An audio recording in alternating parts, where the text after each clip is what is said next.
Proto-Psychology of Being by Abraham H. Maslow. Summary. The book in 3 or more sentences, a collection of lectures and scientific papers organized to answer a simple question: how does one achieve self-fulfillment? How can you satisfy your higher inner needs and reach the ultimate, final state of affairs? In this book, Professor Abraham Maslow shares in a relatively understandable language his study of human behavior and achieving psychological freedom. The core idea here, toward a psychology of being, Professor Maslow argues that most of us are preparing to live instead of actually live it. Therefore, rather than being a person who solely desires to reach his true call in life, you should enter a state of becoming, always trying to achieve your full potential and living in accordance with your natural needs. 5 key lessons from Toward a Psychology of Being. Lesson number 1, the net results of what you register becomes your reality. Lesson number 2, fulfilling your basic needs will motivate you to achieve even more. Lesson number 3, fulfilling your basic needs will make you less dependent. Lesson number 4, we create pseudo-selves to cope with the people around. Lesson number 5, to progress you should be living, not preparing to live. Lesson number 1, the net results of what you register becomes your reality. How to encourage your inner nature.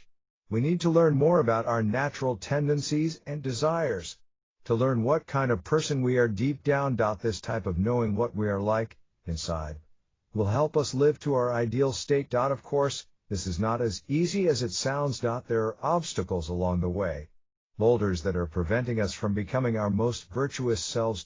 Most of these come from our surroundings, and it happens subconsciously.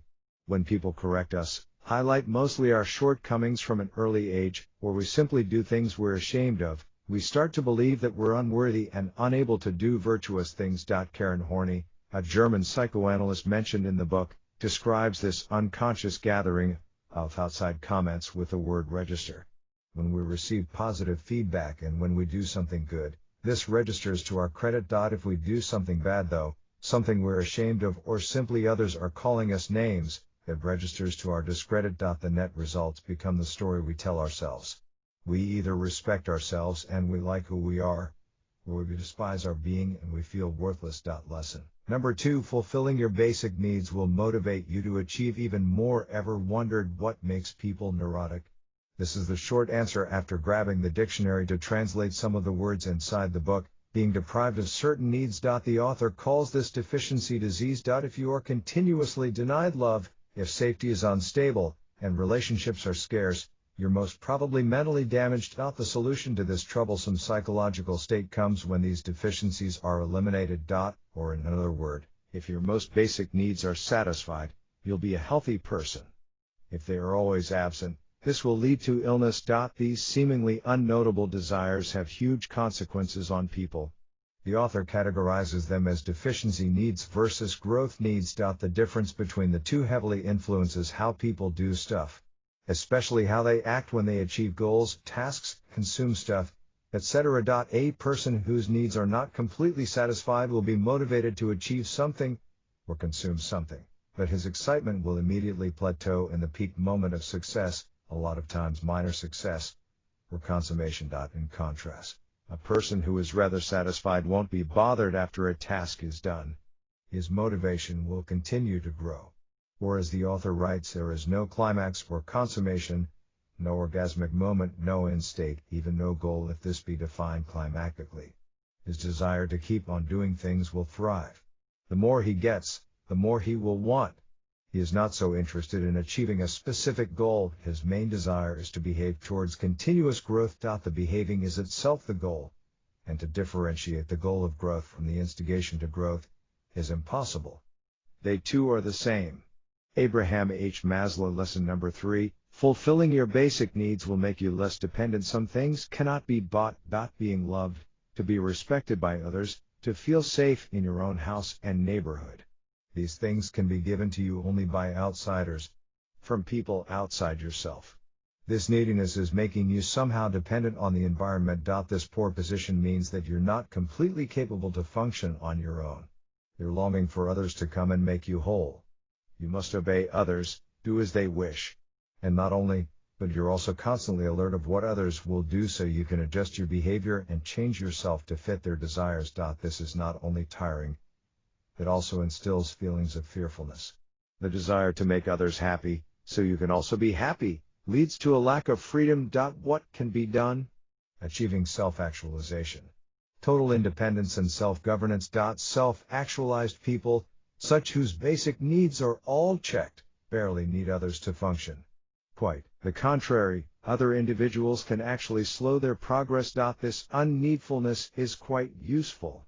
These people don't need regular doses of reassurance from others, and their desire to know themselves helps them understand what they really want from life. And as the author writes, since they depend less on other people, they are less ambivalent about them, less anxious, and also less hostile, less needful of their praise and their affection. They are less anxious for honors, prestige, and rewards. Abraham H. Maslow. Lesson number 4, we create pseudo-selves to cope with the people around. Part of us dies in our early childhood. And to be more precise, part of our inner self. We're both the victims and the criminals. We love our children, as our parents loved us, and hopefully still do, but we all want to force a change upon our little ones. Admit it, you don't wholeheartedly accept your kid for himself, at least not 100%. There's always something your kid needs to change. Be more politely. Say thank you. Don't eat rocks. Be more friendly. Don't be so friendly. When the above lines are regularly used, this is what happens in the mind of our kids. Since what I do is unacceptable, then I, myself, am unacceptable. Oh, they love him, but they want him or force him or expect him to be different. Therefore he must be unacceptable. Abraham H. Maslow. On the surface we want to help. We simply want our kids to behave and to be good citizens. Inside, though, the kid feels rejected and misunderstood. His inner feelings don't matter to his parents, only his outside performance. As soon as he realizes this, knowingly or unknowingly, a new self is formed, a pseudo-self. A new persona that exists only to please the caregivers. It's inevitable since the parents are needed for the kid to thrive. That's why it's vital for the kid to please them. After all, they are the ones satisfying his core needs: safety, food, love, respect. We all create such pseudo-self. Another person who's polite and friendly. The guy who's always cheerful on the outside but never revealing what's on the inside. The author calls this a defense mechanism against death. But it's also the machine of death. Internally, we are torn apart. We so badly want to express our true desires, but the years of disapproval prevent us from speaking up. Lesson number 5, to progress you should be living, not preparing to live. We're pulled in different directions. On one side, a force is pulling us towards safety. Out of fear, we don't do much to improve our current condition. We hold tight to our parents and we don't go outside without a helmet. On the other side, we want to express ourselves, to show our true self. The unconscious self that's sometimes buried underneath layers of pseudo-selves initially created to survive among others. This inner conflict is catastrophic for us. Instead of living, we're preparing to live. We focus on being someone, not on becoming who we desire deep down. To solve this dilemma, and to eradicate the desire for safety that's sabotaging you, you need to make progress seem more attractive. Make the hard step forward more interesting, engaging. This is not an easy task, though. It basically means that you'll constantly confront yourself, but that's what you need to do to grow in a healthy way. And that's not the only thing you will accomplish. You will also answer a question of utter importance. By doing uncomfortable things, you learn what you're good at, what you like and dislike, your tastes. You'll also find your limits and realize what you're capable of doing. Or in the words of the writer, this is the way in which we discover the self and answer the ultimate questions: who am I? What am I? Actionable notes make change possible. We shouldn't force others to become what we want them to become, our kids, for example. We should only make it more possible for them to want it. As Abraham Maslow writes, only he can prefer it, no one can prefer it for him. If it is to become part of him, he must like it. We can offer different experiences based on the long-term path we considered valuable for our kids, but never force.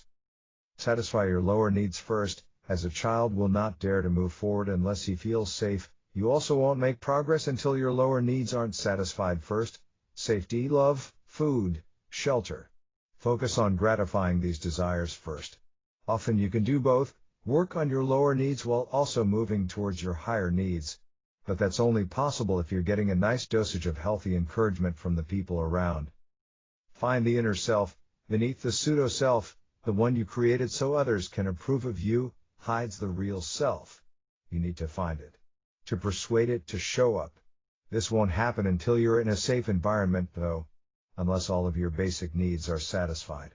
If you want to uncover your real you, and to help others do the same, find a self-place where you can observe your true desires and longings. Express your talents. What does it mean to function properly? To express yourself, you need to show your inner values to the world.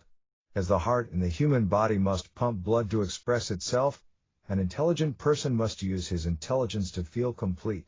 If you're a caring person, you'll want to care for someone. Otherwise, you'd feel empty and abandoned. The same applies to a musician. A guitar maestro will only feel himself when he's playing. Be a healthy chooser. The main difference between healthy and sick people is in the choices they make. By choosing only what's good for you, you're successfully extending the end date the day you'll perish. In contrast, ill people, or should we say unhealthy people, don't give much thought about what they select, the food they eat, how they manage their finances, etc. To be a good specimen of the human race, make sure to be a healthy chooser. Commentary and my personal takeaway will be honest. I did not understand some of the words used by the author. I'm not ashamed.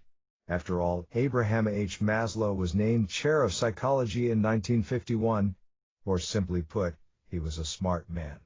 Theorist, psychologist, and keen observer of human behavior. I'm saying this to warn you, the book is a mixture of profound revelations about our psychological needs and academic language that's oftentimes hard to grasp and contextualize. Still, this shouldn't stop you from getting your hands on the book. Toward a psychology of being. Inside you'll find intriguing concepts, mainly based on the author's personal observation and bits of evidence, as stated by him, that aim to help you uncover your true self. Finding self-actualization should be your top priority in life after having access to food and clean water. By doing so, you'll fulfill the greatest need in your life, understanding who you really are. Key takeaway: live. Don't prepare to live. Be spontaneous. Act with vigor. Focus on what you want from life, not what others want for you. Remove the mask you put, yourself, to please others. Show yourself to the world. Notable quotes: we can't force him to grow. We can only coax him to, make it more possible for him, in the trust that simply experiencing the new experience will make him prefer it. Only he can prefer it, no one can prefer it for him.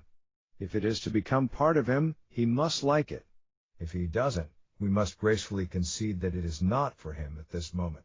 Abraham H. Maslow. An old-fashioned way of summarizing this is to say that man's higher nature rests upon man's lower nature, needing it as foundation, and collapsing without this foundation. That is, man's higher nature is inconceivable without a satisfied lower nature as a base. The best way to develop this higher nature is to fulfill and gratify the lower nature first. Furthermore, man's higher nature rests also on the existence of a good or fairly good environment, present and previous. Abraham H. Maslow could describe self-actualization as a development of personality which frees the person from the deficiency problems of youth, and from the neurotic, or infantile, or fantasy, or unnecessary, or unreal problems of life, so that he is able to face, endure and grapple with the real problems of life, the intrinsically and ultimately human problem, the unavoidable, the existential problems to which there is no perfect solution. Abraham H. Maslow.